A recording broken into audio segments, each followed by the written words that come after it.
नमस्कार दोस्तों, मैं Ravi Mohan news and views के इस अंक में आज आपसे बात करूंगा कोरोना के कारण पैदा हुए इस डर के माहौल के बारे में।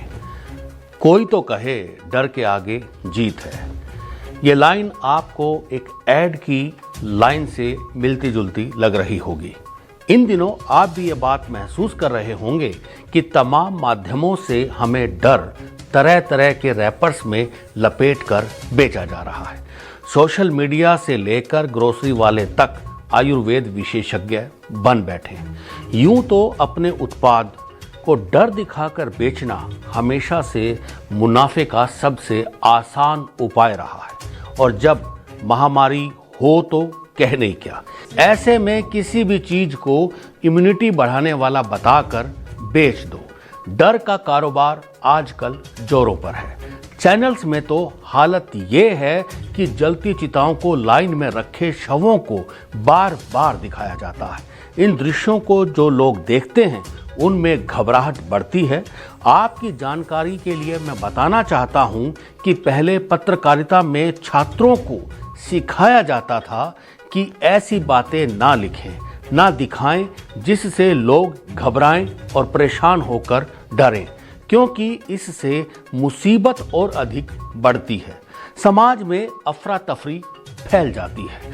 तमाम मनोवैज्ञानिक और विशेषज्ञ कह रहे हैं कि आदमी कोरोना से बच भी जाए, मगर जिस तरह से चारों ओर पैनिक माहौल है उससे जनता घुट घुट कर जरूर मर जाएगी।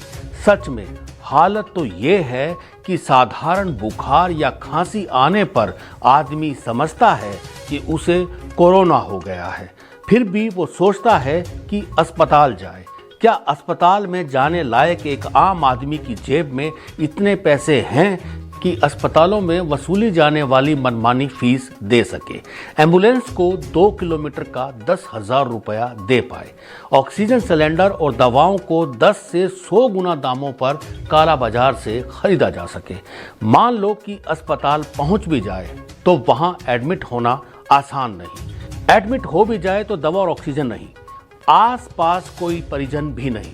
इन तमाम कारणों से लोग डर रहे हैं, घबरा रहे हैं और अवसाद का शिकार हो रहे हैं। आत्महत्याओं की खबरें आ रही हैं। ऐसी बेबसी क्या पहले कभी देखी है?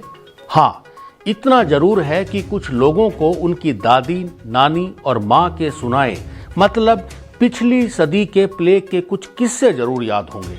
मशहूर लेखक रांगे राघव के लिखे बंगाल के अकाल के संस्मरण मुझे याद आ रहे हैं। इन दिनों उसी तरह हर जगह लाशों के अंबार दिखाई दे रहे हैं। 24-24 घंटे में दाह संस्कार की नौबत आ रही है।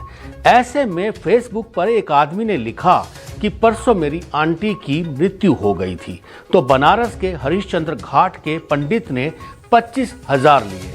आज माँ के दाह संस्कार के लिए 30,000 लिए।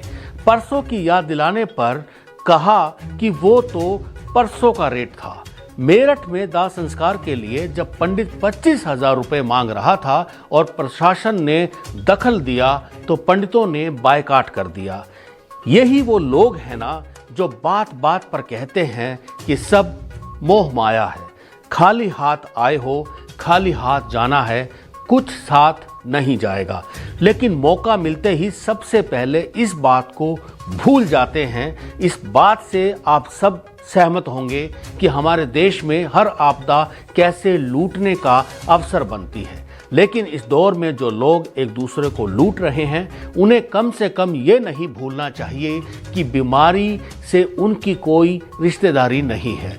इतनी निराशा में लगता है कि कोई तो धीरज देने वाला हो, कहीं से तो ये आसरा मिले कि कोई बात नहीं, सब ठीक हो जाएगा। कोई तो कहे कि अंधेरे के बाद उजाला आता है, हर रात की सुबह होती है। इस मुश्किल के वक्त में पॉजिटिव खबरें भी बहुत हैं, मगर जनाब नेगेटिविटी जल्दी बिकती है, इसीलिए उन पर कोई ध्यान नहीं देता। वरना लोग अपनी अपनी तरह से इस आपदा का न केवल मुकाबला कर रहे हैं बल्कि दूसरों की मदद भी कर रहे हैं। बहुत सी संस्थाएं कोरोना पीड़ित परिवार को खाना पहुंचा रही है। कई मंदिरों में कोविड सेंटर बनाए गए हैं। गुरुद्वारे न केवल भोजन पहुंचा रहे हैं बल्कि ऑक्सीजन लंगर भी लगा रहे हैं। लोगों को मुफ्त में ऑक्सीजन सिलेंडर मुहैया कराए जा रहे हैं।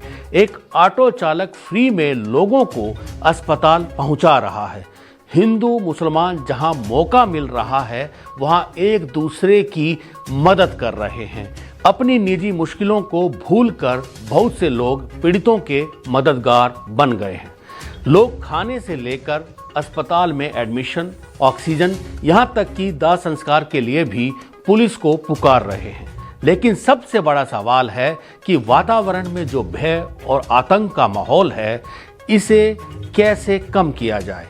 बल्कि जो लोग घरों में हैं, कोरोना के अलावा भी तरह तरह के रोगों से ग्रस्त हैं, परिवार में हैं या फिर अकेले हैं, उनके लिए ऐसे कार्यक्रम दिखाए जाएं, डर पर जीत की कथाएं सुनाई जाएं, जिससे कि उनमें आशा का संचार हो सके, वे जीने की उम्मीद पा सकें।